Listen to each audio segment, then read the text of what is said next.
ಗುರುಭ್ಯೋ ನಮಃ. ವಿಘ್ನೇಶ್ವರ ವಾಗ್ದೇವಿ ಪರಮಾತ್ಮನ ಪಾದಕ್ಕೆ ನಮಸ್ಕಾರವನ್ನ ಮಾಡ್ತಾ, ಗುರು ಹಿರಿಯರನ್ನ, ಆರಾಧ್ಯ ದೇವರನ್ನ ಮನಸ್ಸಲ್ಲಿ ಸ್ಮರಣೆಯನ್ನ ಮಾಡ್ತಾ ಇವತ್ತಿನ ತರಗತಿಯನ್ನ ಪ್ರಾರಂಭ ಮಾಡೋಣ. ನಾವು 10ನೆಯ ದಿವಸದ ಯುದ್ಧವನ್ನ ನೋಡಿದ್ವಿ.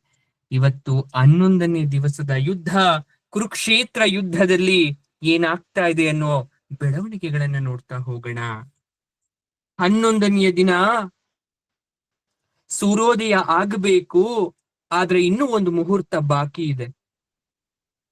ಆ ಸಮಯ ಕೌರವರ ಎಲ್ಲ ಮುಖ್ಯಸ್ಥರು ಭೀಷ್ಮ ಮಲಗಿದ್ದಂತಹ ಸ್ಥಳಕ್ಕೆ ಬಂದು ಯೋಗಕ್ಷೇಮ ವಿಚಾರಿಸ್ತಾ ಇದ್ದಾರೆ. ಯಾಕಂದ್ರೆ ಕುರುಕುಲದ ವೀರ ಹಿರಿಯರು ಅವರನ್ನ ಮಾತಾಡ್ಸ್ಲಿಕ್ಕೆ ಎಲ್ರು ಬರ್ತಾ ಇದ್ದಾರೆ. ಆ ಸಮಯ ಪಾಂಡವರು ಕೂಡ ಬಂದಿದ್ದಾರೆ. ಆದ್ರೆ ನೋವಿನಿಂದ ನರಳಾಡ್ತಾ ಭಗವಂತನ ನಾಮಗಳನ್ನ ಉಚ್ಚರಿಸ್ತಾ ಇದ್ದಾರೆ ಭೀಷ್ಮರು. ಬಾಯಾರಿಕೆ ಆಗ್ತಾ ಇದೆ ಅವರಿಗೆ, ಪ್ರಜ್ಞೆ ಅರ್ಧಂಬರ್ಧ ಸ್ಥಿತಿಯಲ್ಲಿದ್ದಾರೆ. ನೀರು ನೀರು ಅಂತ ಕ್ಷೀಣ ಸ್ವರದಲ್ಲಿ ಉಸಿಸ್ತಾ ಇದ್ದಾರೆ. ಅದೇ ಸಮಯದಲ್ಲಿ ದುರ್ಯೋಧನ ದೂತರಾಗಿ ಹೇಳ್ತಾ ಇದ್ದಾನೆ, ಹೋಗಿ ಶಿಬಿರಕ್ಕೆ ಕೂಡಲೇ ಭಕ್ಷ್ಯಗಳನ್ನ, ನಾನಾ ವಿಧವಾದ ಪೇಯಗಳನ್ನ ಬಂಗಾರದ ಹೂಜಿಯಲ್ಲಿ ತುಂಬಿಕೊಂಡು ಬನ್ನಿ, ಪನ್ನೀರನ್ನ ತಗೊಂಡು ಬನ್ನಿ ಅಂತ ಹೇಳ್ದ. ಎಲ್ರು ತಗೊಂಡು ಬಂದ್ರು. ಆದ್ರೆ ಭೀಷ್ಮ ನಗ್ತಾ ಇದ್ದಾರೆ. ಅಯ್ಯೋ ದುರ್ಯೋಧನ, ನಾನೀಗ ಮನುಷ್ಯನ ಜೀವನದ ಭೋಗಗಳನ್ನ ತ್ಯಜಿಸಿರುವನ್ ಕಣಪ್ಪ. ಸಾಯ್ತಾ ಇರೋವನಿಗೆ ಇದನ್ನೆಲ್ಲ ನೀನು ಕೊಟ್ರೆ ಪ್ರಾಣ ವಾಪಸ್ ಬರುತ್ತಾ, ಸಮಾಧಾನ ಆಗತ್ತಾ? ಇದು ಕೃತಕ ಪಾನೀಯ ನನಗೆ ಬೇಡ. ಮನುಷ್ಯನ ಜೀವವನ್ನ ತೊರೆದು ಹೋಗ್ತಾ ಇರೋವನಿಗೆ ಇದ್ಯಾವುದು ಬೇಡ. ಎಲ್ಲಿ ಅರ್ಜುನ ಅರ್ಜುನ ಅಂತ ಅರ್ಜುನನನ್ನ ಸ್ಮರಿಸ್ತಾ ಇದ್ರೆ ಭೀಷ್ಮರು, ಅರ್ಜುನ ಮುಂದೆ ಬಂದು ಕೈ ಮುಗಿದು ತಾತ ಅಂತ ನಿಂತ್ಕೊಳ್ತಾ ಇದ್ದಾರೆ. ಭೀಷ್ಮ ಹೇಳ್ತಾ ಇದ್ದಾರೆ, ಅರ್ಜುನ ಅಯ್ಯೋ ನಿನ್ನ ಬಾಣಗಳು ನನ್ನನ್ನು ಸುಡ್ತಾ ಇದ್ದಾವೆ ಕಂದ, ನೋಡು ನನ್ನ ಮುಖ ಒಣಗ್ತಾ ಇದೆ. ಈ ವೇದನೆಯನ್ನ ಅನುಭವಿಸ್ತಿರ್ತಕ್ಕಂಥ ನನಗೆ ಒಂದು ದಿವ್ಯ ತೀರ್ಥವನ್ನ, ಪಾನೀಯವನ್ನ ತಂದು ಕೊಡ್ತೀಯ. ಇದನ್ನ ಕೊಡಕ್ಕೆ ನಿನಗ್ ಮಾತ್ರ ಸಾಧ್ಯ, ನಿನಗ್ ಮಾತ್ರ ಶಕ್ತಿ ಇದೆ, ತಂದು ಕೊಡ್ತೇನಪ್ಪ ಅಂತ ಭೀಷ್ಮರು ಕೇಳಿದ್ರು. ಅವರ ಒಳ ಮಾತನ್ನ ಅರ್ಥ ಮಾಡಿಕೊಂಡಂತಹ ಅರ್ಜುನ ಕೂಡಲೇ ಗಾಂಡೀವಕ್ಕೆ ಎದೆಯನ್ನೇರಿಸ್ತಾ ಠೇಂಕಾರವನ್ನ ಮಾಡ್ತಾನೆ. ಯುದ್ಧ ಭೂಮಿಯಲ್ಲಿ ಸೇರಿದವರಿಗೆಲ್ಲ ಭಯ ಆಗೋಯ್ತು ಠೇಂಕಾರವನ್ನ ಕೇಳಿ. ರಥದಲ್ಲಿ ಕುಳಿತವನೇ ಭೀಷ್ಮನ ಸುತ್ತ ಅಗೆದಿದ್ದ ನೀರಿನ ಕಂದಕದ ಒಂದು ಸುತ್ತು ಪ್ರದಕ್ಷಿಣೆಯನ್ನ ಮಾಡಿ ಇಳಿದವನೇ ಮತ್ತೆ ಭೀಷ್ಮನ ಬಳಿಗೆ ಬಂದ. ಅವನ ತಲೆಯ ಬಲಗಡೆ ಒಂದು ಬಾಣವನ್ನ ಬಿಟ್ಟ. ಅಲ್ಲಿಗೆ ಭೂಮಿಯಲ್ಲಿ ಯಾವ ಬಾಣ ಅಂದ್ರೆ ಪರ್ಜನ್ಯಾಸ್ತ್ರವನ್ನ ಅಭಿಮಂತ್ರಿಸಿ ಪರ್ಜನ್ಯಾಸ್ತ್ರದ ಮಂತ್ರವನ್ನ ಉಪಚರಿಸ್ತಾ ಅವನು ಏನ್ ಮಾಡ್ತಾ ಇದ್ದಾನೆ, ಬಾಣವನ್ನ ಬಿಡ್ತಾ ಇದ್ದಾನೆ. ಪರ್ಜನ್ಯಾಸ್ತ್ರ ಅಂತಕ್ಕಂಥದ್ದು ಯಾವುದು? ಪರ್ಜನ್ಯ ಸೂಕ್ತ. ಆಚ್ಛಾವದತವಸಂ ಗೀರ್ಭಿರಾಭಿಸ್ತು ಹಿ ಪರ್ಜನ್ಯಂ ನಮಸಾ ವಿವಾಸ ಕನ್ರಿಕ್ರದೃಶ್ಯ ಭೋಜೀರದಾನೋ ರೇತೋ ದಧಾತ್ಯೋಷಧೀಷು ಗರ್ಭಂ ವಿವೃಕ್ಷಾನ್ ಹಂತ್ಯುತ ಹಂತಿ ರಕ್ಷಸೋ ವಿಶ್ವಂ ಬಿಭಾಯ ಭುವನಂ ಮಹಾವಧಾತ್ ಉತಾನಾಗ ಈಶತೆ ವೃಷ್ಣಾವತೋ ಯತ್ಪರ್ಜನ್ಯಸ್ತನಯ ಹಂತಿ ದುಷ್ಕೃತಃ ರಥೀವ ಕಷಯಾಶ್ವಾಂ ಅಭಿಕ್ಷಿಪನ್ನಾವಿದೂರ್ತಾನ್ ಕೃಣುತೆ ವರ್ಷಾಂ ಅಹ ದೂರಾತಿ ಹಂಸ್ಯಸ್ತನಥಾ ಉದೀರತೆ ಯತ್ಪರ್ಜನ್ಯ ಕೃಣುತೆ ವರ್ಷಂ ನಭಃ ಇತಿ ಪರ್ಜನ್ಯ ಸೂಕ್ತಂ ಅಂತ ಹೇಳಿದವನೇ ಬಿಟ್ಟ ಬಾಣ. ಆ ಬಾಣವನ್ನ ಬಿಟ್ಟಾಕ್ಷಣ ಅಲ್ಲಿ ನೀರಿನ ಬುಗ್ಗೆ ಬಂತು. ಎಲ್ಲರೂ ಒಂದು ಕ್ಷಣ ಕಣ್ಣನ್ನ ಮುಚ್ಚಿದ್ರು. ಕಣ್ಣು ಮುಚ್ಚಿ ತೆರೆಯುವಷ್ಟರಲ್ಲಿ ಅಸ್ತ್ರ ಭೂಮಿಯೊಳಗಿಂದ ಪಾತಾಳ ಗಂಗೆಯನ್ನ ಹೊರ ತೆಗೆದುಕೊಂಡು ಬಂದಿತ್ತು. ಆ ದಿವ್ಯ ಗಂಗೆ ನೇರವಾಗಿ ಭೀಷ್ಮ ಪಿತಾಮಹರ ಬಾಯಿಗೆ ಬೀಳ್ತಾ ಇದೆ. ಪಿತಾಮಹ ತುಂಬಾ ಉತ್ಸುಕನಾಗಿ ಅದನ್ನ ಪಾನ ಮಾಡಿ ದಾಹ ತೀರಿಸಿಕೊಂಡು ತೃಪ್ತನಾದ. ಆ ತೀರ್ಥ ಅಮೃತದಂತಿತ್ತು, ದಿವ್ಯ ಗಂಧ ಉಳ್ಳದಾಗಿತ್ತು, ಅತ್ಯಂತ ಪರಿಮಳದಾಗಿತ್ತು. ಭೀಷ್ಮರ ಆಯಾಸವನ್ನ ಕೊಂಚ ಕಡಿಮೆ ಮಾಡಿತ್ತು. ಆ ಪಾತಾಳ ಗಂಗೆ ಮತ್ತೆ ಮಾಯವಾದ್ಲು. ಅರ್ಜುನನ ಈ ಸಾಹಸಕ್ಕೆ, ಸೇವೆಗೆ ಪಿತಾಮಹನಿಗೆ ಬಹಳ ಸಂತೋಷ ಆಯಿತು. ಅಲ್ಲಿ ನೆರೆದಿದ್ದಂತಹ ಎಲ್ಲರಿಗೂ ವಿಸ್ಮಯ ಆಯಿತು. ಯಾವ ರೀತಿ ಅರ್ಜುನ ಇದನ್ನ ಮಾಡ್ದ ಅನ್ನೋದು ಯಾರಿಗೂ ಕೂಡ ಅರ್ಥ ಆಗ್ಲಿಲ್ಲ. ಆದ್ರೆ ಕುರುವಂಶದ ದೊರೆಗಳು, ರಾಜಪುತ್ರರು, ಕೌರವರು ಎಲ್ಲರೂ ಕೂಡ ಜಯಕಾರವನ್ನ ಮಾಡಿದ್ರೆ ಕೆಲವರು ಮುಖವನ್ನ ಗಂಟಿಕ್ಕೊಂತಾ ಇದ್ದಾರೆ. ಭೀಷ್ಮ ಅರ್ಜುನ್ಗೆ ಹೇಳ್ತಾ ಇದ್ದಾರೆ, ಮಗು, ನಿನಗೆ ಈ ಶಕ್ತಿ ಇರುವುದು ಆಶ್ಚರ್ಯವಲ್ಲ. ನೀನು ಯಾರೆಂಬುದು ನಾನು ನಿಜವಾಗಿ ಬಲ್ಲೆ ಕಂದ. ನಾರದರು ನನಗೆ ಹೇಳಿದ್ದಾರೆ ನಿನ್ನ ಬಗ್ಗೆ. ನೀನೇ ನರ, ವಾಸುದೇವ ನಾರಾಯಣನ ಸಖ. ನಿನ್ನಂತೆ ಇನ್ನೊಬ್ಬ ಧನುರ್ಧರ ಇಲ್ಲದಿರುವುದು ಸಾಬೀತಾಯ್ತು ಇವತ್ತು. ಪರಶುರಾಮರು ಹೇಳಿದ್ರು, ದ್ರೋಣ, ಶ್ರೀಕೃಷ್ಣ ಹೇಳಿದ್ರು, ದುರ್ಯೋಧನ ನೋಡ್ತಾ ಇದ್ಯಾ ಇದನ್ನ, ಬಾ ಹತ್ತಿರಕ್ಕೆ, ಎಲ್ಲಿದ್ಯಾ, ಹತ್ತಿರಕ್ಕೆ ಬಾ ಅಂದಾಗ ಭೀಷ್ಮ ದುರ್ಯೋಧನನ ಕುರಿತು ಹೇಳ್ತಾ ಇದ್ದಾರೆ. ನೋಡ್ದ, ನಿನಗೆ ಯಾವುದರ ಮೇಲೆ ನಂಬಿಕೆ ಇಲ್ಲ. ಶ್ರೀಕೃಷ್ಣನೇ ಶ್ರೀಮನ್ನಾರಾಯಣ, ಈ ಅರ್ಜುನನೇ ನರ. ಇನ್ನಾದರೂ ಯುದ್ಧವನ್ನ ಬಿಟ್ಬಿಡು. ನಿನ್ನ ಬುದ್ಧಿ ಯಾವ ಶಾಸ್ತ್ರವನ್ನ ನಂಬೋದಿಲ್ಲ. ಭೀಮನ ಗದಾದಂಡಕ್ಕೆ ಬಲಿಯಾಗಿ ಸಾಯಬೇಡ. ಸತ್ತ ತಮ್ಮಂದಿರ ಕತೆ ಮುಗಿದೋಯ್ತು, ಇನ್ಯಾವತ್ತೂ ಅವರು ಹುಟ್ಟಿ ಬರ್ಲಾರರು. ಬದುಕಿರುವವರನ್ನ ರಕ್ಷಿಸಪ್ಪ. ಅರ್ಜುನನ ಪರಾಕ್ರಮವನ್ನ ಕಣ್ಣಿಂದ ನೋಡ್ದ. ನೀನಾದರೆ, ಕರ್ಣನಾದರೆ ಹೀಗೆ ನನಗೆ ನನ್ನ ತಾಯಿ ಗಂಗೆಯನ್ನ ನಾನಿರೋ ಕಡೆ ಬರುವಂತಹ ಕೆಲಸವನ್ನ ಮಾಡ್ತಾ ಇದ್ರ ನೀವು? ಇದೊಂದೇ ಪರ್ಜನ್ಯಾಸ್ತ್ರ ಮಾತ್ರವಲ್ಲ, ಆಗ್ನೇಯ, ವಾರುಣ, ಸೌಮ್ಯ, ವಾಯುವ್ಯ, ವೈಷ್ಣವ, ಐಂದ್ರ, ಪಾಶುಪತ, ಬ್ರಹ್ಮ, ಪಾರಮೇಷ್ಠ್ಯ, ತ್ವಾಷ್ಟ್ರ, ಸಾವಿತ್ರ, ವೈವಸ್ವತ, ಕೌಬೇರಾದಿ ಸಕಲ ಅಸ್ತ್ರಗಳು ಅರ್ಜುನನ ಬಳಿ ಇವೆ. ಎಲ್ಲ ಅಸ್ತ್ರಗಳನ್ನ ಬಲ್ಲವನು ಶ್ರೀಕೃಷ್ಣ. ಅವನನ್ನ ಬಿಟ್ಟರೆ ಅರ್ಜುನ ಮಾತ್ರ.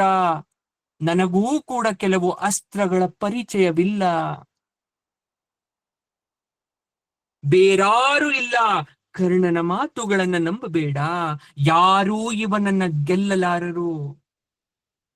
ಸಂಧಿಯನ್ನ ಮಾಡ್ಕೋ.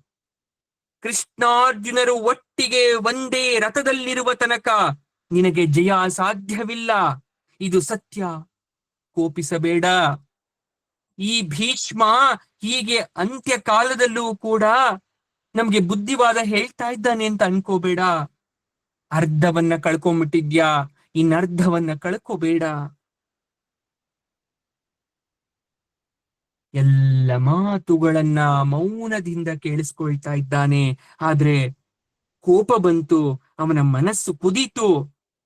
ಅವರ ಮಾತಾಡ್ತಾನೇ ಆಗ್ಲಿಲ್ಲ. ಈ ಕಡೆ ಭೀಮನಿಗೆ ಕೋಪ. ಇಷ್ಟು ಪರಿಪರಿಯಾಗಿ ಹೇಳ್ತಿದ್ರು ಕೂಡ ಪಿತಾಮಹನ ಮಾತು ಅರ್ಥ ಆಗ್ತಾ ಇಲ್ಲ ಅಂತ ಗುಡುಕ್ತಾ ಇದ್ದಾನೆ ಭೀಮ. ಎಲ್ಲೋ ದುರುಳ, ಭೀಷ್ಮನ ಮಾತಿಗೆ ಒಲಿದು ಸಂಧಾನಕ್ಕೆ ಒಪ್ಪಿ ರಾಜ್ಯವನ್ನ ನಮಗ್ ಕೊಟ್ಟು ನಿನ್ನ ಶರೀರವನ್ನು ಉಳಿಸ್ಕೋ. ಆದ್ರೆ ಒಂದೇ ಒಂದು, ನಾನು ಮಾತ್ರ ನನ್ನ ಪ್ರತಿಜ್ಞೆಯನ್ನ ಬಿಡಲಾರೆ. ನಿನ್ನನ್ನು ಬಿಟ್ಟರು ನಿನ್ನ ಸೋದರ ದುಶ್ಯಾಸನನನ್ನ, ಅವನ ಬಿಸಿ ರಕ್ತವನ್ನ ಕುಡಿಯದಿದ್ದರೆ ನಾನು ಸದ್ಗತಿ ದೊರಕಲ್ಲ ನನಗೆ. ನಾನು ಪಾಂಡು ಪುತ್ರನಲ್ಲ, ಕುಂತಿ ಪುತ್ರನಲ್ಲ ಅಂತ ಗರ್ಜಿಸ್ತಾನೆ. ನಿನ್ನ ತೊಡೆಯನ್ನು ಕೂಡ ಮುರಿದು ಸಾಯಿಸ್ತೇನೆ ಈ ಮಾತಿಗೆ ಇಲ್ಲವಾದರೆ ಅಂತ ಹೇಳ್ತಾನೆ. ಆದ್ರೆ ಅರ್ಜುನ ಅವನನ್ನ ಸಂತೈಸಿ ಬೇರೆ ಕಡೆ ಕರ್ಕೊಂಡು ಹೋದ್ರೆ ದುರ್ಯೋಧನನ ಶಕುನಿ ಕರ್ಕೊಂಡು ಹೋಗ್ತಾರೆ. ಈ ಕಡೆ ಭೀಷ್ಮ ಕಂಗಳಲ್ಲಿ ನೀರ್ ಸುರಿಸ್ತಾ, ಕಣ್ಣನ್ನ ಮುಚ್ಚಿ ತುಟಿಯನ್ನ ಕಚ್ಚಿ ನಾರಾಯಣ ಮಂತ್ರ ಜಪದಲ್ಲಿ ತೊಡಗ್ತಾರೆ. ಭೀಷ್ಮರ ಸೇನಾಪತ್ಯ ಕೊನೆಯಾಗಿದೆ, ಮುಂದೆ ಯುದ್ಧ ಆಗ್ಲೇಬೇಕಿದೆ, ಉಳಿದಿರುವವನು ಕರ್ಣ. ಆದ್ರೆ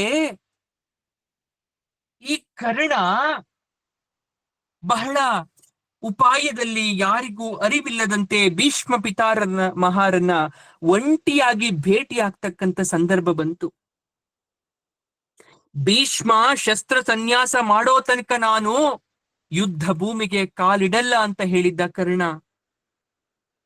10ನೇ ದಿನ ಯುದ್ಧ ಭೂಮಿಯಲ್ಲಿ ಭೀಷ್ಮರು ಉರುಳಿದ್ರು. ರಾತ್ರಿ ಪಾಂಡವರು ಕೌರವರೆಲ್ಲ ಹೋಗಿದ್ದಾರೆ ಅವರವರ ಬಿಡಾರಕ್ಕೆ. ಪಂಜಿನವರು ಭೀಷ್ಮನನ್ನ ಕಾಯ್ತಾ ಇದ್ದಾರೆ. ಆ ಸಮಯದಲ್ಲಿ ಕರ್ಣ ಭೀಷ್ಮರನ್ನ ನೋಡಕ್ಕೆ ಬರ್ತಾ ಇದ್ದಾನೆ. ಭೀಷ್ಮ ಬಂದಂತದ್ದನ್ನ ನೋಡಿ ಪಂಜಿನವರು ನಿಧಾನಕ್ಕೆ ಬಂದು ಪಿತಾಮಹರ ಕಿವಿಯಲ್ಲಿ ಹೇಳ್ತಾ ಇದ್ದಾರೆ, ಕರ್ಣ ಮಹಾರಾಜರು ಬಂದಿದ್ದಾರೆ.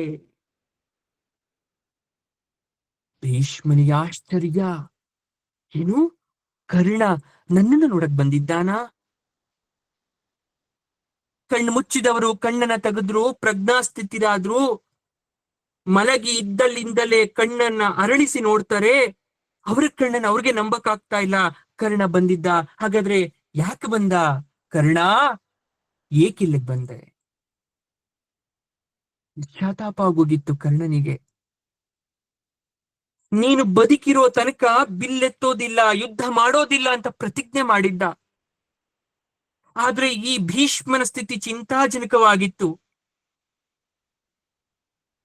ಕುಮಾರ ಷಣ್ಮುಖ, ಶಿವ ಪಾರ್ವತಿಯರ 2ನೇ ಮಗನಾಗಿರ್ತಕ್ಕಂಥ ಷಣ್ಮುಖ ಕುಮಾರಸ್ವಾಮಿ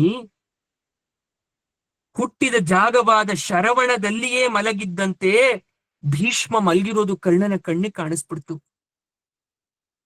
ಕಣ್ಣಲ್ಲಿ ನೀರ್ ತುಂಬ್ಕೊಂತು ಕರ್ಣನಿಗೆ. ಒಂದು ಕ್ಷಣ ಭೀಷ್ಮ ಕಣ್ಮುಚ್ಚಿದ. ಇತ್ತ ಕರ್ಣ ಮಾತುಗಳನ್ನ ಹೇಳಕ್ಕಾಗ್ದೆ ಗದ್ಗದಿತನಾಗ್ತಾ ಇದ್ದಾನೆ. ತಾತ, ತಾತ, ನಾನು ರಾಧೇಯ ಬಂದಿದ್ದೇನೆ, ನನ್ನ ಅಪರಾಧವನ್ನ ಮನ್ನಿಸ್ತೀರಾ? ನಾನು ಅಂದಾಡಿದ ಅವಿವೇಕದ ಮಾತಿಗೆ ಯಾವ ಬಾಯಿಂದ ಆಶೀರ್ವಾದವನ್ನ ಕೇಳಿ ಇವತ್ತು ನಿಮ್ಮಿಂದ ನಾನು? ನನಗೆ ಮುಖವಿಲ್ಲ, ನೀವು ಬೈದರೂ ನನಗೆ ಸಂತೋಷ. ನಿಮ್ಗಿಂತಹ ಸ್ಥಿತಿ ಬಂತು, ಇದನ್ನ ನನ್ನ ಕೈಲಿ ನೋಡಕ್ ಆಗ್ತಾ ಇಲ್ಲ, ಮನಸ್ಸು ತಡಿತಾ ಇಲ್ಲ. ಹಾಗಾಗಿ ನಿಮ್ಮನ್ನ ನೋಡಿ ಬರೋಣ ಅಂತ ಬಂದೆ. ಕರ್ಣ ಗಳಗಳಗಳನೆ ಮಗುವಿನ ರೀತಿ ಅಳ್ತಾ ಇರೋದ್ನ ಭೀಷ್ಮರು ನೋಡಿ ಆಶ್ಚರ್ಯ ಪಡ್ತಾ ಇದ್ದಾರೆ. ಜಂಬಕೋರ, ಚುಚ್ಚು ಮಾತುಗಾರ, ದುಷ್ಟಕೂಟ, ಮುಕುಟಮಣಿ, ದುರ್ಯೋಧನನ ನೆಚ್ಚಿನ ಮಿತ್ರ, ಬ್ರಾಹ್ಮಣ ದ್ವೇಷಿ, ಇವನ ಕರ್ಣ ಅಂತ ಯೋಚನೆ ಮಾಡ್ತಾ ಇದ್ದಾರೆ. ಭೀಷ್ಮ ನಂಬಲಿಲ್ಲ, ಕರ್ಣನ ಮುಖವನ್ನೇ ದಿಟ್ಟಿಸಿ ನೋಡ್ತಾ ಇದ್ದಾರೆ. ಆಮೇಲೆ ಪಂಜಿನವರನ್ನ, ಕಾವಲಿನವರನ್ನ ಕಣ್ಸನ್ನಿಯಲ್ಲಿ ಕರೆದು ಹೇಳ್ತಾ ಇದ್ದಾರೆ, ದೂರ ಹೋಗಿ ಇಲ್ಲಿಂದ ಅಂತ. ಭೀಷ್ಮನ ಮಾತಿಗೆ ತಲೆಯಾಡಿಸಿ ಅಲ್ಲಿದ್ದ ಕಾವಲುಗಾರರೆಲ್ಲ ದೂರ ಹೋದ್ರು. ಏಕಾಂತದಲ್ಲಿ ಕರ್ಣನ ಜೊತೆ ಮಾತಾಡೋದಿತ್ತು ಭೀಷ್ಮರಿಗೆ. ಭೀಷ್ಮ ಹೇಳ್ತಾ ಇದ್ದಾರೆ, ಕರ್ಣ, ನೀನು ರಾಧೇಯನಲ್ಲ, ಹತ್ತಿರ ಬಾ ಕಂದ, ನಿನಗೊಂದು ಸತ್ಯವನ್ನ ಅರುಹುದಿದೆ, ಬಾ ಹತ್ತಿರ. ಯಾವಾಗ ಕಂದ ಅಂತ ಭೀಷ್ಮರು ಕರೆದು ಬಿಟ್ರೋ ಕರ್ಣಾನಂದ ಆಗೋಯ್ತು. ಕರ್ಣನಿಗೆ ಆಶ್ಚರ್ಯ ಆಗೋಯ್ತು, ಇದ್ಯಾವಿದು ಹೊಸ ಪದ, ನನ್ನನ್ನ ಕಂದ ಅಂತ ಕರೀತಾ ಇದ್ದಾರಾ? ಅಚ್ಚರಿ ಆಯ್ತು. ನನ್ ರಾಧೇಯ ಅಂತ ಹೇಳ್ತಾ ಇದ್ದ, ಅಲ್ಲ ಅಂತ ಹೇಳ್ತಾ ಇದ್ದಾರಲ್ಲ. ಅಂದ್ರೆ ಇದಕ್ಕೂ ಮೊದಲೇ ಗೊತ್ತಿತ್ತು ಭೀಷ್ಮರಿಗೆ, ಕುಂತಿಯನ ಮಗ ಜ್ಯೇಷ್ಠ ಪುತ್ರ ಇವನು ಅಂತ ಗೊತ್ತಿತ್ತು ಅವ್ರಿಗೆ. ಕೃಷ್ಣ ಸಂಧಾನಕ್ಕೆ ಬಂದಾಗ ನೀನು ಕುಂತಿಯ ಮಗ, ಅಧಿರಥ ರಾಧೇನ ಮಗ ಅಲ್ಲ ಅಂತ ಕೃಷ್ಣ ಕೂಡ ಹೇಳಿದ್ದ. ಸರ್ವಂ ಚೈವಾಭಿಜಾನಾಮಿ ಪಾಂಡೋ ಪುತ್ರೋಸ್ಮಿ ಧರ್ಮತಃ ಅಂತ. ಈ ವಿಚಾರ ಭೀಷ್ಮನಿಗೆ ಗೊತ್ತಿಲ್ಲ ಅಂತ ಕರ್ಣನೇ ಅನ್ಕೊಂಡಿದ್ದ. ಆದ್ರೆ ಯಾವಾಗ ಈ ವಿಚಾರ ಭೀಷ್ಮನಿಗೆ ಗೊತ್ತು ಅಂತ ಅರ್ಥ ಆಯ್ತು, ಆಶ್ಚರ್ಯ ಆಯ್ತು ಕರ್ಣನಿಗೆ. ಯಾವಾಗ್ಲೂ ನನ್ ಬೈತಾ ಇದ್ರು, ತೇಜೋವಧೆ ಮಾಡ್ತಾ ಇದ್ರು, ಆದ್ರೆ ಇವತ್ತಿಷ್ಟು ಪ್ರೀತಿಯಿಂದ ಕರೀತಾ ಇದ್ದಾರಲ್ಲ, ಹೇಗ್ ಸಾಧ್ಯ? ಇಂದು ನನ್ನನ್ನ ಅರ್ಜುನಿಗೆ ಸಮವೆಂಬಂತೆ ಕಂದ ಅಂತ ಕರೀತಾ ಇದ್ದಾರಲ್ಲ. ಓಡಿ ಬಂದವನೇ ಭೀಷ್ಮನ ಪಾದಗಳನ್ನ ಮುಟ್ಟಿ ಕಣ್ಗೊತ್ಕೊಂಡ. ತಾತ, ನನ್ನ ಅವಿವೇಕವನ್ನ ಮನ್ನಿಸಿ ತಾತ, ಈ ಪ್ರೀತಿ ಹೀಗೆ ಇರ್ಲಿ ಎಂದು ಹೇಳಿ ಗಳಗಳನೆ ಅತ್ತ. ಹಿಂದೆ ಕುಂತಿಯೇ ಬಂದು ಮಗನೇ ಅಂತ ಕರೆದಾಗ್ಲೂ ಕೂಡ, ಕೃಷ್ಣನೇ ಬಂದು ತುಂಬು ಪ್ರೀತಿಯನ್ನಾಡ್ದಾಗ್ಲೂ ಕೂಡ ಅವನಿಗೆ ಇಂತಹ ಪರವಶನಾಗಿರ್ಲಿಲ್ಲ. ಕೋಪದಿಂದ ಹತಾಶೆಯಿಂದ ಅತ್ತಿದ್ದ. ಆದ್ರೆ ಭೀಷ್ಮ ಕಂದ ಅಂದಾಗ ಒಳಗಿರ್ತಕ್ಕಂಥ ಸಂಬಂಧ ಜಾಗೃತ ಆಗಿತ್ತು ಕರ್ಣನಿಗೆ. ಆ ಭೀಷ್ಮರ ಮಾತಲ್ಲಿ ಪ್ರೀತಿ ತುಂಬಿತ್ತು. ಯಾವಾಗ ಓಡಿ ಬಂದು ಪಾದವನ್ನ ಹಿಡ್ಕೊಂಡು ಭೀಷ್ಮರು ಕರಗಿ ಹೋದ್ರು. ಕುಂತಿ ಬಂದಾಗ ಕರ್ಣ ಮಾನಸಿಕವಾಗಿ ಕುಗ್ಗೋಗಿದ್ದ, ಕೃಷ್ಣನ ಮಾತಿಗೆ ಗೊಂದಲಕ್ಕೀಡಾಗಿದ್ದ. ಆದ್ರೆ ಭೀಷ್ಮನ ಮಾತಿಗೆ ಮರುಗಿ ಹೋಗಿದ್ದ. ಕರ್ಣನ ಜನನ ರಹಸ್ಯವನ್ನ ಹೇಳಿ, ಆ ಮಗು ದೊರೆತ ಬಗೆಯನ್ನ ಹೇಳಿ ವಿವರಿಸಿದ್ರು. ಅಂದಿನಿಂದ ಕರ್ಣ ಕುಂತಿಯನ್ನ ಕಂಡಾಗಲೆಲ್ಲ ತಾಯಿ ಅನ್ನೋ ಭಾವನೆಯಿಂದ ನೋಡ್ತಾ ಇರ್ಲಿಲ್ಲ, ವಿಲಕ್ಷ ಭಾವದಿಂದ ನೋಡ್ತಾ ಇದ್ದ. ಪ್ರತಿಯೊಬ್ಬ ಮಗ ಕೂಡ ತಾಯಿ ಇವತ್ತು ಬರ್ತಾಳೆ, ನಾಳೆ ಬರ್ತಾಳೆ, ನನ್ನನ್ನ ಒಪ್ಪಿ ಮಗ ಪುತ್ರ ಅಂತ ಕರೀತಾಳೆ, ಹೃದಯಾಂತರ ಆಳದಿಂದ ಪ್ರೀತಿ ಮಾಡ್ತಾಳೆ ಅಂತ ನಿರೀಕ್ಷೆಯಲ್ಲಿದ್ದಂಥವನಿಗೆ ಕುಂತಿ ಬಂದದ್ದು ಆ ಕ್ಷಣಕ್ಕೂ ಕೂಡ ಮಗನಿಗೋಸ್ಕರ ಅಲ್ಲ, ತನ್ನ 5 ಜನ ಮಕ್ಕಳ ಜೀವವನ್ನ ಉಳಿಸು ಅನ್ನೋ ದುರಾಸೆಯಿಂದ. ಕಲ್ಲಾಗಿ ಹೋಗಿತ್ತು ಕರ್ಣನ ಹೃದಯ. ಅಂದಿನ ಭೇಟಿ ಅವನ ಹೃದಯವನ್ನ ಕರಗಿಸ್ತೆ ಕಲ್ಲಾಗಿತ್ತು. ಆದ್ರೆ ಭೀಷ್ಮನ ಕಂದ ಅನ್ನೋ ಒಂದೇ ಒಂದು ಮಾತು ಕರಗಿಸಿತ್ತು. ಕರ್ಣನಿಗೆ ರಾಧೆ ಈ ಮಾತೃ ಪ್ರೀತಿಯನ್ನ ಕೊಡ್ಲೇ ಇಲ್ಲ ಅನ್ನೋದು ಅರ್ಥ ಅಲ್ಲ. ಆದ್ರೆ ಪ್ರತಿ ಸಲ ರಾಧೆ ಬಂದಾಗ ಇವಳು ಯಾಕೋ ನನ್ನ ತಾಯಿ ಅಲ್ಲ ಅನ್ನೋ ಭಾವನೆ ಕರ್ಣನಲ್ಲಿ ಬರ್ತಾ ಇತ್ತು. ಕೃಷ್ಣನ ಮೇಲೂ ಕೂಡ ಭಕ್ತಿ ಇತ್ತು, ಆದ್ರೆ ಕೃಷ್ಣನ ಮಾತಲ್ಲಿ ಅವನಿಗೆ ಸಮಾಧಾನ ಇರಲಿಲ್ಲ. ಕರ್ಣನಿಗೆ ಈಗ ತಾತನ ಸಂಬೋಧನೆಯಿಂದ ಆದ ಅನುಭವ ಅವನು ಹುಟ್ಟಿದಾಗಿಂದ ಆಗಿರ್ಲಿಲ್ಲ. ಯಾಕಂದ್ರೆ ಯಾರು ಅವನನ್ನ ಅಷ್ಟು ಪ್ರೀತಿಯಿಂದ ಕಂಡಿರ್ಲಿಲ್ಲ. ತಾತ ತಾತ ಅಂತ ಓಡಿ ಬಂದು ಭೀಷ್ಮರ ಹತ್ರ ಬಂದ. ಎಷ್ಟೆಷ್ಟು ಹತ್ತಿರ ಬಂದ್ರೂ ಕೂಡ ಅರಮನೆಯಲ್ಲಿ ಭೀಷ್ಮ ಕುಲದ ಸಂಬಂಧ ಅಂತ ಒಂದೇ ಒಂದು ಪ್ರೀತಿಯಿಂದ ಕಾಣ್ಲಿಲ್ವಲ್ಲ. 1-2 ಸಲ ಅಲ್ಲ, ತಾತನ ಹೃದಯದಲ್ಲಿ ಅರ್ಜುನನಿಗೆ ಕೊಟ್ಟಿದ್ದ ಸ್ಥಾನವನ್ನ ನನಗೂ ಕೊಡ್ಬೋದೇನೋ ಅಂತ ಕಾಯ್ತಾ ಇದ್ದೆ. ಆದ್ರೆ ಅಂತ್ಯ ಕಾಲದಲ್ಲಾದ್ರೂ ನನಗೆ ಬಹುಮಾನವಾಗಿ ಸಿಕ್ತಲ್ಲ, ಅದೊಂದೇ ನನಗೆ ಸಮಾಧಾನ ಅಂತ ಕರ್ಣನ ಹೃದಯ ಕರಗ್ತು. ನೀನು ನನಗೂ ತಾತನ? ನಿಜವಾಗ್ಲೂ ನನ್ನವನೇ ಆದ ತಾತನ? ಹೌದು, ಪ್ರತಿ ಬಾರಿ ನಾನ್ ನಿಮ್ಮನ್ನ ನೋಡಿದಾಗ ನೀವು ನಮ್ಮ ತಾತ ಅಂತ ನನ್ನ ಹೃದಯ ಕೂಗಿ ಹೇಳ್ತಾ ಇತ್ತು. ಆದ್ರೆ ನೀನೆಲ್ಲಿ, ಅರ್ಜುನನೆಲ್ಲಿ ಅಂತ ನನ್ನನ್ನ ಅವಮಾನ ಮಾಡ್ತಾ ಇದ್ರಿ, ನನಗೆ ಕೋಪ ಬರೋ ರೀತಿ ಮಾತಾಡ್ತಾ ಇದ್ರಿ.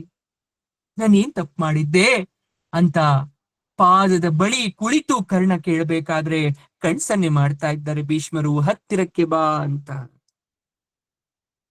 ತಾತನ ಶರಪಂಜರದ ಬಳಿ ಕರ್ಣ ಮೊಣಕಾಲೂರಿ ವೀರಾಸನದಲ್ಲಿ ಕೂತ್ಕೊಂಡಿದ್ದಾನೆ. ಭೀಷ್ಮ ಅವನ ತಲೆಗೂದಲ ಮೇಲೆ ಕ್ಷೀಣವಾಗಿ ಕೈಯಲ್ಲಾಡಿಸ್ತಾ ಇದ್ದಾನೆ. ಒಂದೇ ಕೈಯಿಂದ ಅವನನ್ನ ತಬ್ಬಿಕೊಳ್ಳಿಕ್ಕೆ ಪ್ರಯತ್ನ ಪಡ್ತಾ ಇದ್ದಾನೆ. ಚುಚ್ಚಿದ ಭೀಷ್ಮ ದೇಹದ ಬಾಣಗಳು ಅದಕ್ಕೆ ಅವಕಾಶ ಕೊಡ್ತಾ ಇಲ್ಲ, ಕೈಯನ್ನ ಮುಂದಕ್ಕೆ ಹೋಗಕ್ ಬಿಡ್ತಾ ಇಲ್ಲ. ಓ, ಎಂತಹ ದುರ್ವಿಧಿ ನನ್ನದು ಅಂತ ಕರ್ಣ ತನ್ನನ್ನೇ ಬೈಕೊಳ್ತಾ ಇದ್ದಾನೆ. ನಾನಾಗಿ ಬಯಸಿದಾಗ ಈ ಪ್ರೀತಿಗೆ ಅವಕಾಶ ಬರ್ಲಿಲ್ವಲ್ಲ, ಈಗ ತಾನಾಗೆ ಬಂದಾಗ ಆ ಪ್ರೀತಿ ಅರ್ಜುನನ ಬಾಣಗಳ ನೆಪದಲ್ಲಿ ಅಡ್ಡ ಬರ್ತಾ ಇದ್ದಲ್ಲ. ಅರ್ಜುನನ ಮೇಲೆ ಕ್ಷಣಕಾಲ ಸಿಟ್ಟಾದ್ರೂ ಕೂಡ ಮರುಗಳಿಗೆಯಲ್ಲಿ ಕರ್ಣ ವಿವೇಕ ತಂದುಕೊಂಡ. ಛೇ, ಈ ತಮ್ಮನಿಗೆ ನಾನೇ ಅಣ್ಣ, ಇವನು ನನ್ನ ತಮ್ಮ ಅಂತ ಗೊತ್ತಿದ್ರೆ ಯುಧಿಷ್ಠಿರನ ರೀತಿ ನಾನು ಅರ್ಜುನನನ್ನ ಪ್ರೀತಿಸ್ತಾ ಇದ್ದೆ.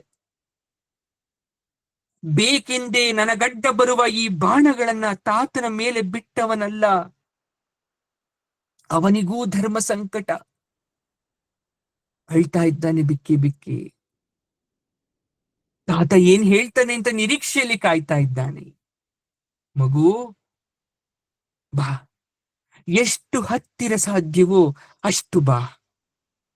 ಸದಾ ನನ್ನೊಡನೆ ಸ್ಪರ್ಧೆಗೆ ಇಳಿತಾ ಇದ್ದೆ ಅಲ್ವಾ?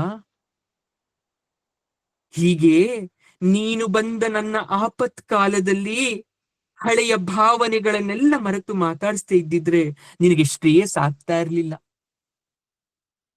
ಯಾವತ್ತೂ ಹಿರಿಯರ ಜೊತೆ ನಾವು ದ್ವೇಷವನ್ನ ಮಾಡಬಾರ್ದು.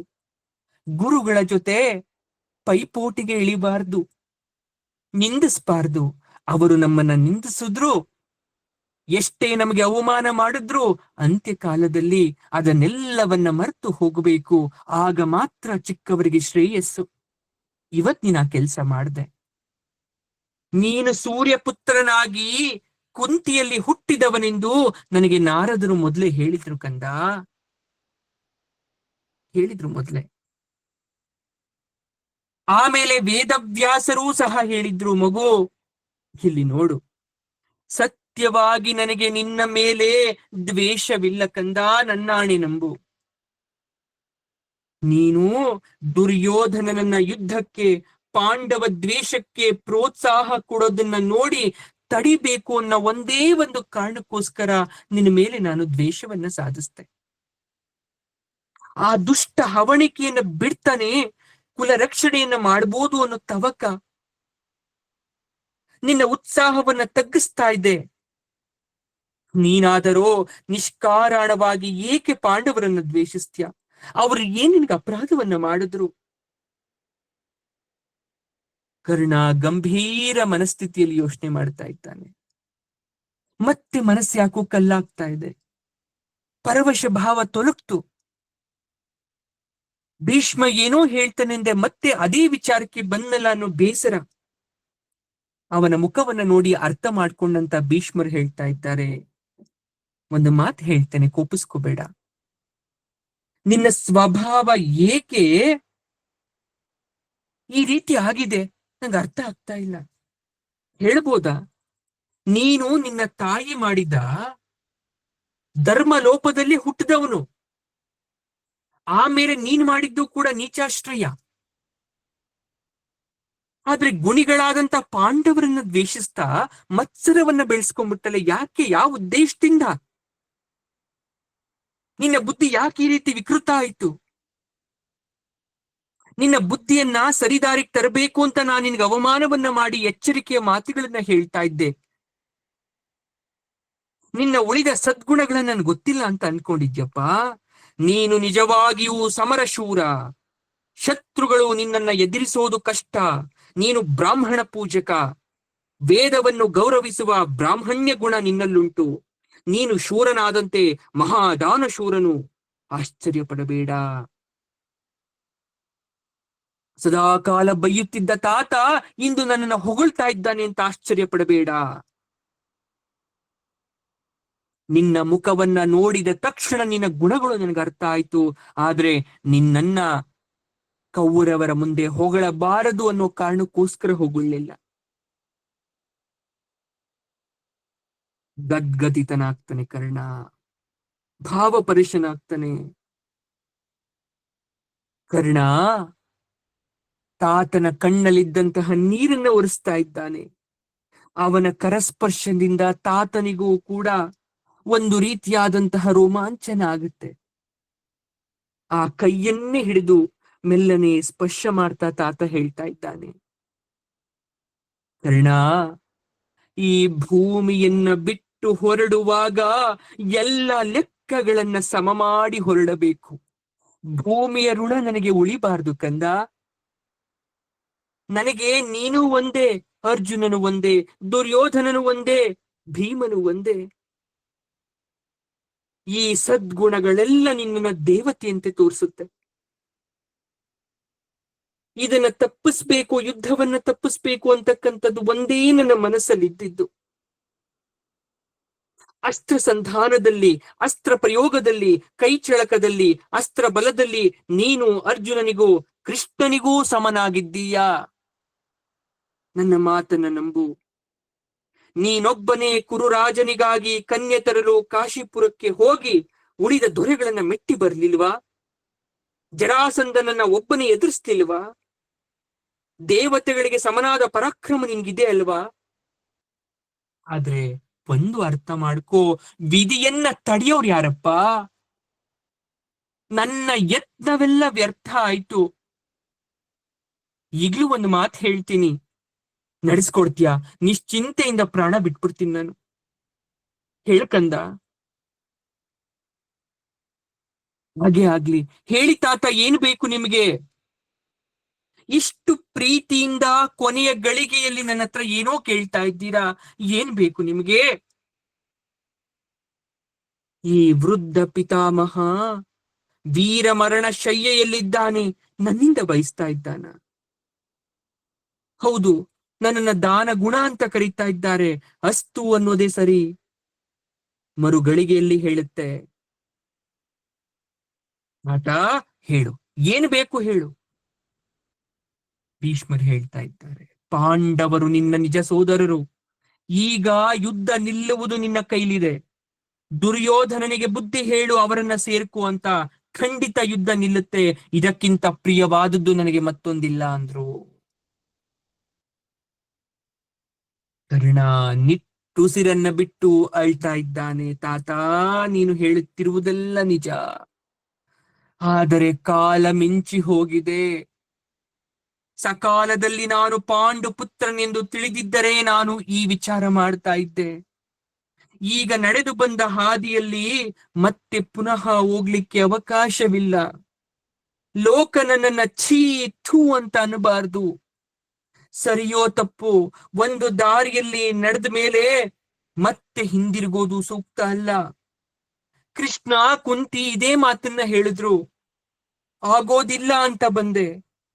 ಮನ್ನಿಸಿ ತಾತ, ಮೊಟ್ಟ ಮೊದಲ ಬಾರಿಗೆ ನಾನು ದಾನವನ್ನ ಕೊಡಲು ಅಶಕ್ತನಾಗಿದ್ದೇನೆ. ನೀವು ಬಯಸಿದ್ದು ನನ್ನ ಹತ್ರ ಕೊಡಕ್ಕಾಗ್ತಾ ಇಲ್ಲ. ಮಹಾ ದೌರ್ಭಾಗ್ಯ. ಏನೆಂದೇ? ಆಶ್ಚರ್ಯ ಆಯ್ತು ಭೀಷ್ಮರಿಗೆ. ಶ್ರೀಕೃಷ್ಣ ಕುಂತಿ ನಿನ್ನನ್ನ ಭೇಟಿಯಾಗಿದ್ರ? ಅವರು ಈಗ ಹೇಳಿದ್ರ? ಯಾವತ್ತು? ಹೌದು, ಶ್ರೀಕೃಷ್ಣ ರಾಯಭಾರಕ್ಕೆ ಬಂದಿದ್ದಾಗಲೇ ಸಂಧಾನ ಮುರಿದ ಮರುದಿನವೇ ನನಗೆ ಹೇಳಿದ್ರು. ತಾಯಿ ಕುಂತಿ ಅವರ ಮರುದಿನ ಮಧ್ಯಾಹ್ನ ನನ್ನನ್ನ ಮಾಧ್ಯಾಹ್ನಿಕ ಕಾಲದಲ್ಲಿ ಭೇಟಿಯಾಗಿ ತೋಪದೇಶವನ್ನ ಮಾಡಿದ್ಲು. ಆಗ ಭೀಷ್ಮ ಹೇಳ್ತಾ ಇದ್ದಾರೆ,